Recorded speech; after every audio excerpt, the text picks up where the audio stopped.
स्वागत है आपका द संकेत लाइव में और मैं हूं तमन्ना। आज हम बात कर रहे हैं लखनऊ में चाइनीज मांझे के कहर की, उस खौफनाक हकीकत की जिसने 12 दिनों के भीतर 10 लोगों की गर्दन काट दी और एक शख्स की दर्दनाक मौत हो गई। यह सिर्फ एक दुर्घटना नहीं बल्कि लगातार हो रही लापरवाही, ढीले परिवर्तन और सस्ती खतरनाक सामग्री के खुले खेल की कहानी है। 5 फरवरी 2026 को हैदरगंज फ्लाईओवर पर 33 वर्षीय मेडिकल कर्मी मोहम्मद शोएब बाइक से गुजर रहे थे। सड़क पर हवा में उलझा नायलॉन का पतला, लगभग अदृश्य चाइनीज मांझा उन्हें दिखा ही नहीं और उनकी गर्दन रेत दी गई। अस्पताल ले जाया गया लेकिन उन्हें बचाया नहीं जा सका। इस एक मौत ने पूरे शहर को झकझोर दिया। उसी दिन गोमती नगर विस्तार में बिजली विभाग के संविदा कर्मी की गर्दन में मांझा लगा और उन्हें 4 टाके लगे। अगले ही दिन एक रिटायर्ड फौजी का जबड़ा लगभग 10 इंच तक कट गया। गनीमत रही कि मांझा गर्दन से थोड़ी दूर जाकर लगा। 9 फरवरी को कुड़िया घाट, बंधा रोड, हिवेट रोड और नाका फ्लाईओवर के पास 14 घंटे के भीतर 4 लोग घायल हुए। 12 फरवरी को गोमती नगर की हैनीमैन क्रॉसिंग पर 29 वर्षीय डॉक्टर सुरभि स्कूटी से जा रही थी जब मांझे ने उनके माथे और कान के पास गहरा घाव कर दिया। 14 फरवरी को अलीगंज में अधिवक्ता शैलेंद्र कुमार घायल हुए।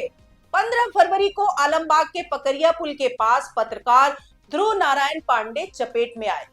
16 फरवरी को हुसैनगंज फ्लाईओवर के पास मोहम्मद मुशर्रफ और उनकी पत्नी भी घायल हुए। यानी 12 दिनों में 10 गंभीर घटनाएं और 1 मौत। ये आंकड़ा किसी भी शहर के लिए चेतावनी की घंटी है। घटना के बाद मुख्यमंत्री योगी आदित्यनाथ ने सख्त निर्देश दिए कि यदि पतंग के मांझे से किसी की जान जाती है तो इसे न रोक पाने के जिम्मेदारों पर हत्या का मुकदमा दर्ज किया जाएगा। पुलिस ने 5 और 6 फरवरी को बड़े पैमाने पर अभियान भी चलाया। करीब 700 दुकानों और स्थानों की जांच का दावा किया गया। कई जगहों से मांझा जब्त करने, चेतावनी देने और एफआईआर दर्ज करने की भी बात कही गई। पतंगबाजों की पहचान के लिए ड्रोन तक उड़ाए गए। बाजार खाला पुलिस ने 2 युवकों को गिरफ्तार करने का दावा किया जिनके पास से चाइनीज मांझा बरामद हुआ। बताया गया कि वे पतंगबाजी करने जा रहे थे, लेकिन सवाल ये है कि इतने बड़े अभियान के बावजूद हादसे क्यों नहीं रुक रहे। लोक भवन से विधानसभा तक के ऊपर पतंगे उड़ती दिख जाती है, यानी प्रतिबंध कागजों से आगे जमीन पर पूरी तरह लागू नहीं दिखता। 18 फरवरी को इलाहाबाद हाईकोर्ट की लखनऊ खंडपीठ ने इस मुद्दे पर सख्त टिप्पणी करते हुए कहा कि बैन केवल आदेश तक सीमित नहीं रहना चाहिए बल्कि मजबूत कानूनी ढांचा बनाया जाए। न्यायमूर्ति राजन रॉय और न्यायमूर्ति ए.के. चौधरी की खंडपीठ ने कहा कि लेड कोटेड और नायलॉन चाइनीज मांझों पर पूर्ण प्रतिबंध के लिए ठोस कानून बनाए जाएं और सरकार से 11 मार्च तक जवाब मांगा गया है। कोर्ट ने यह भी संकेत दिया है कि यदि बिक्री और उपयोग जारी रहा तो पीड़ितों को मुआवजा देने की जिम्मेदारी सरकार पर आ सकती है। अब जमीनी हकीकत को समझते हैं। हमारी टीम पुराने लखनऊ के बाजारों में पहुंची। कैसर बाग में 75 साल पुरानी दुकान चलाने वाले फरमान अहमद ने दावा किया कि वे केवल सूती हाथ से बना मांझा बेचते हैं जिसे 123 छाप जैसी वैरायटी में तैयार किया जाता है। उनका कहना है कि देसी सूती मांझा अगर कहीं फंसता है तो टूट जाता है, जबकि चाइनीज नायलॉन मांझा पतला, बेहद मजबूत और लगभग अदृश्य होता है। जल्दी टूटता नहीं और फंस जाए तो बना रहता है। यही इसकी सबसे बड़ी खतरे की वजह है। दुकानदारों का दावा है कि चाइनीज मांझा दुकानों में बंद है लेकिन ऑनलाइन खरीद संभव है और कुछ लोग चोरी छिपे बेच भी रहे हैं। चौक में पतंग प्रेमी मोहम्मद बिलाल ने कहा कि चाइनीज मांझा आदमी ही नहीं पेड़ को भी खींच सकता है, जबकि देसी सूती मांझा सुरक्षित है और आसानी से टूट जाता है।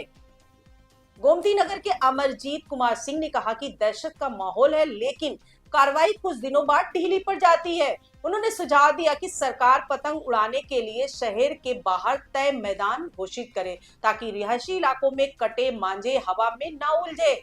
कैसरबाग के नबी अहमद ने अपने भाई शोएब की मौत का जिक्र करते हुए कहा कि प्लास्टिक रील और नायलॉन धागे से सबसे ज्यादा नुकसान होता है और पतंग सिर्फ मैदानों में ही उड़ानी चाहिए। यह पूरा संकट सिर्फ कानून व्यवस्था का नहीं बल्कि न्यायपूर्ति श्रृंखला, ऑनलाइन बिक्री, परिवर्तन की निरंतरता और नागरिक जागरूकता का भी है। चाइनीज मांझा सस्ता है, मशीन से बनता है और पतंगबाजों को प्रतिस्पर्धी बढ़त देता है, लेकिन उसकी कीमत आम राहगीर अपनी जान से चुका रहे हैं। वहीं दूसरी ओर देसी सूती मांझा अपेक्षाकृत महंगा है और सप्लाई पर निर्भर है। ऐसे में कड़े प्रतिबंध के साथ वैकल्पिक सुरक्षित उत्पाद की उपलब्धता भी जरूरी है। विशेषज्ञ मानते हैं कि समाधान बहुस्तरीय होना चाहिए।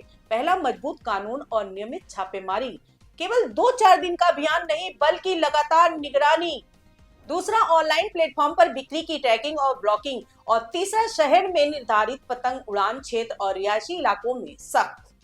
चौथा, जन जागरूकता अभियान, ताकि लोग समझें कि यह खेल किसी की जान ले सकता है। और पांचवा, पीड़ितों के लिए त्वरित मुआवजा और चिकित्सा सहायता। लखनऊ की सड़कों पर उड़ती पतंगे और अदृश्य नायलॉन धागे अब सिर्फ त्योहार का हिस्सा नहीं बल्कि सार्वजनिक सुरक्षा का मुद्दा भी बन चुके हैं।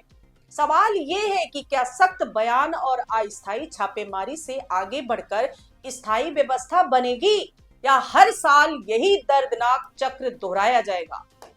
आज के लिए इतना ही। नमस्कार दोस्तों।